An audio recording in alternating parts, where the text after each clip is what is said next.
Hello friends, welcome back to the channel, and if you were born between the 6th of April 1960 and the 5th of March 1961, or if you were born any time after that, I need you to hear this, because the age at which you can claim your state pension has changed.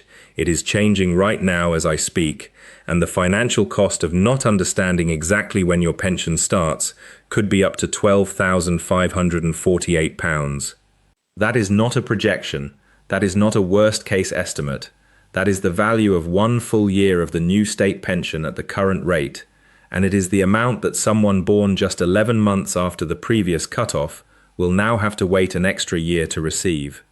The state pension age is rising from 66 to 67, and it is not happening in a single jump. It is being phased in month by month, person by person, based on your exact date of birth, and millions of people caught in the transition window have no idea when their pension actually begins. I have gone through the Pensions Act 2014, the gov.uk state pension age timetables, the DWP benefit rates for 2026 to 2027, and the National Insurance Contribution rules, and I am going to walk you through exactly who is affected, how much income you stand to lose, and the 5 things you need to do right now to protect every pound you are entitled to. Now, before I get into the detail, I want to say something to those of you who are already subscribed. Thank you.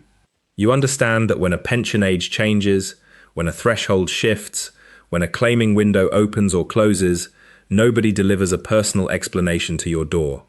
The DWP updates a timetable on a government website, and they expect you to find it. The people subscribed to this channel find it. The people who are not find out when they ring up expecting their pension and are told it is not due for another 6 months. If you are watching right now and you are not yet subscribed, take 1 second and change that. 1 tap, no cost. And the next time something this significant happens, you will hear about it before the deadline passes.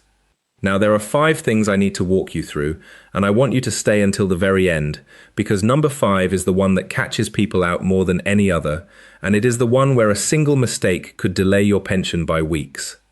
Let us get into it. The first thing you need to understand is exactly where you fall in the transition. The state pension age is rising from 66 to 67 over a 2-year period that started in April 2026 and will be complete by April 2028. This was legislated in the Pensions Act 2014.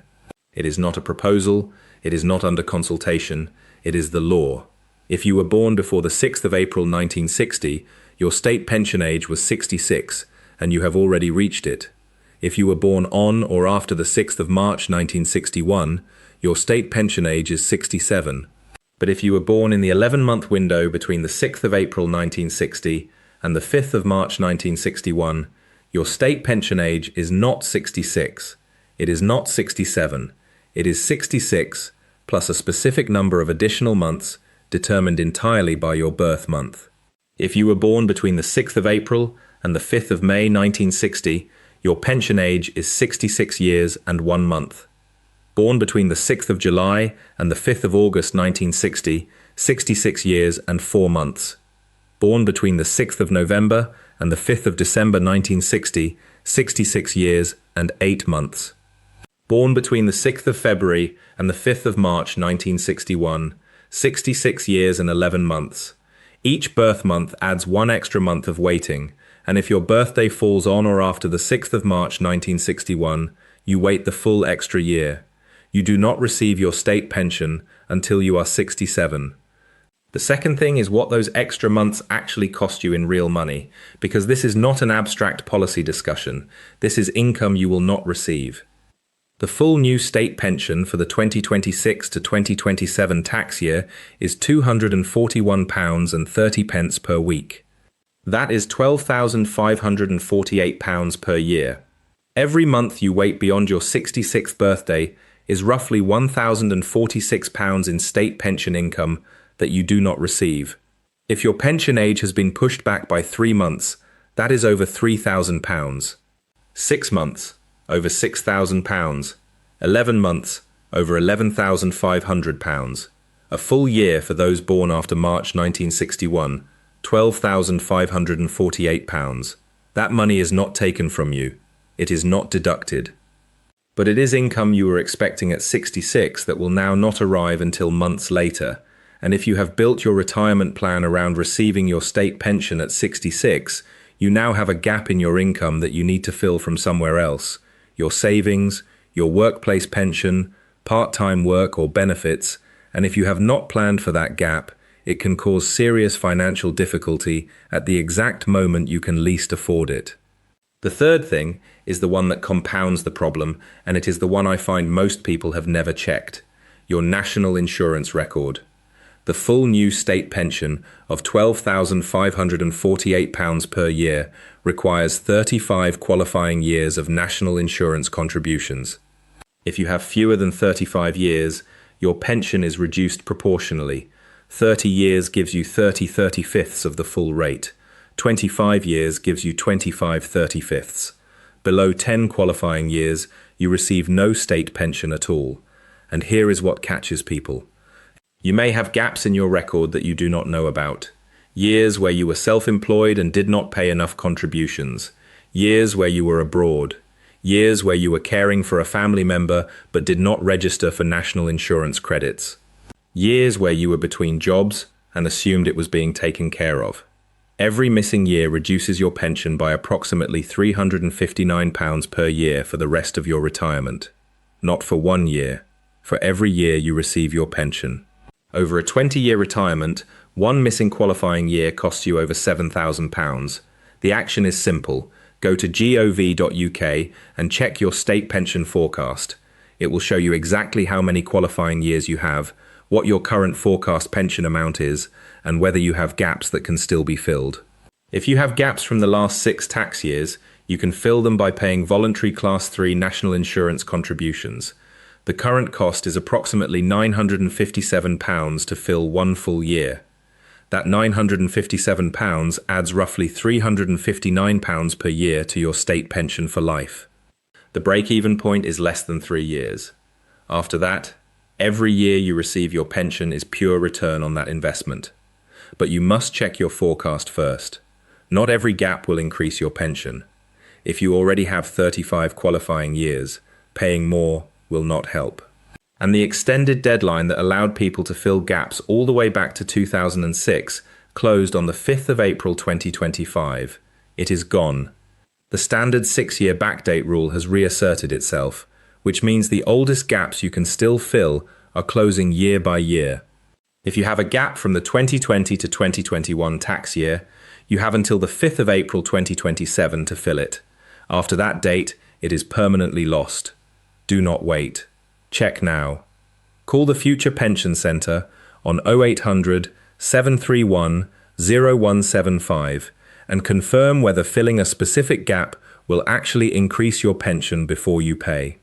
The fourth thing is about what happens during the months between when you expected your pension to start and when it actually starts. If you are in the transition window and your pension age is 66 and 6 months, but you plan to stop working at 66, you have 6 months with no state pension income.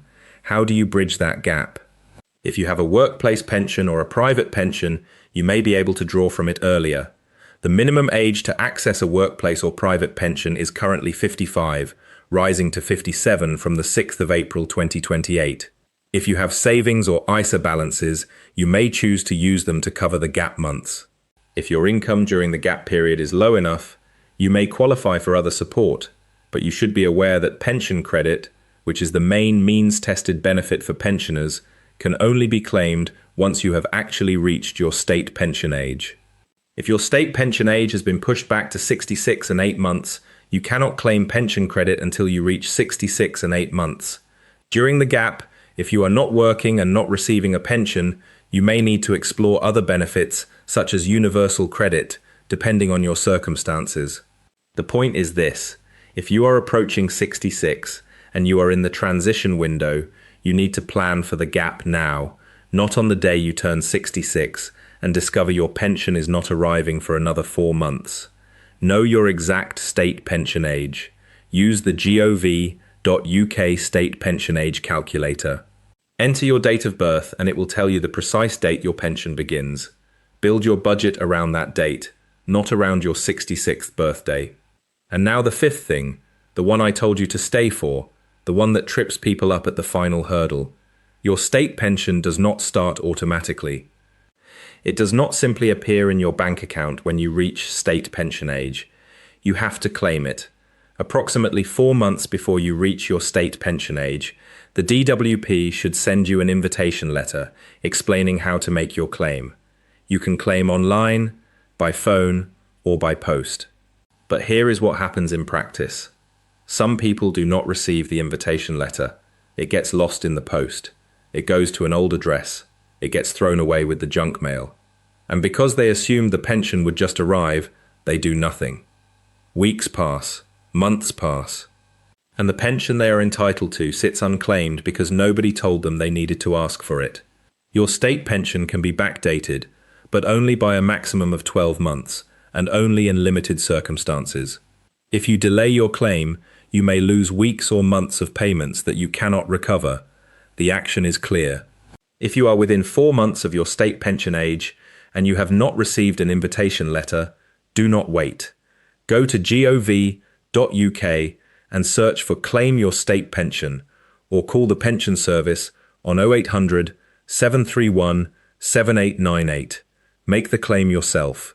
Do not rely on the letter arriving. Do not assume it will happen automatically. One claim, one phone call, and your pension begins on time. So let me bring this together. 1. The state pension age is rising from 66 to 67 between April 2026 and April 2028. And if you were born between the 6th of April 1960 and the 5th of March 1961, your pension age is 66 plus 1 to 11 extra months, depending on your birth date. 2. Every extra month you wait costs roughly £1,046 in state pension income, rising to £12,548 for a full year. 3. Your pension amount depends on your national insurance record, and you need 35 qualifying years for the full rate. So check your forecast now at gov.uk and fill any gaps within the 6-year window before they close permanently. 4. If you are in the transition window and plan to retire at 66, you need to plan for the income gap because pension credit and your state pension cannot be claimed until you reach your actual state pension age. And 5. Your state pension does not arrive automatically. You must claim it, and if you have not received your invitation letter, you should claim directly through gov.uk or by calling 0800 731 7898. 5 things, 5 actions, and every single one of them starts with knowing your exact state pension age, which you can check right now in 30 seconds on gov.uk. If this video helped you today, I am going to ask you to do 2 things. Subscribe to this channel so the next time something this important changes, you hear about it first. And share this video with someone who was born between 1960 and 1962, a partner, a sibling, a colleague, a friend who is approaching retirement. You do not need to explain the whole video, just send them the link. Because one share, one conversation, one moment of making sure someone you care about has the right date in their head, that could make a real difference. Thank you for watching, friends. I will see you in the next one.